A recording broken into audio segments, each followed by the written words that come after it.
The details will make anyone cringe. 2 men and a woman kidnapped, led into this home by gunpoint, blindfolded and held for 7 hours. The victims telling police they were beaten, their teeth pulled out with pliers, and the woman sexually assaulted. The crime happened back in July, but just last night, O'Brien Jones and Belinda Kaufman were arrested for it. Ashley Bunch lives across the street on North Harris Avenue. She says Jones is her maintenance man, and these details don't sit well with her. I thought it was real crazy. It was scary because he's right across the street from us. He'd been in our house. He's going to come back in our house because he got more work to do.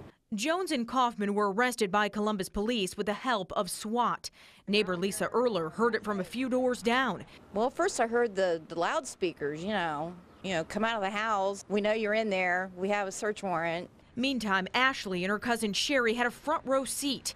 They say police threw tear gas in the windows, and it sounded like gunfire. They kept telling him to come outside. They gave him like a lot of warnings and he wouldn't come outside, and then a lady came out the house and a guy came out the house, and then they went in. And what they found inside only added fuel to this ever bizarre fire. 5 guns, bath salts, marijuana, and tools the victims say were used to torture them.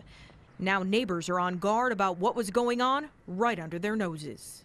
Kind of makes me scared to be around here now because you never know what's happening in other people's houses.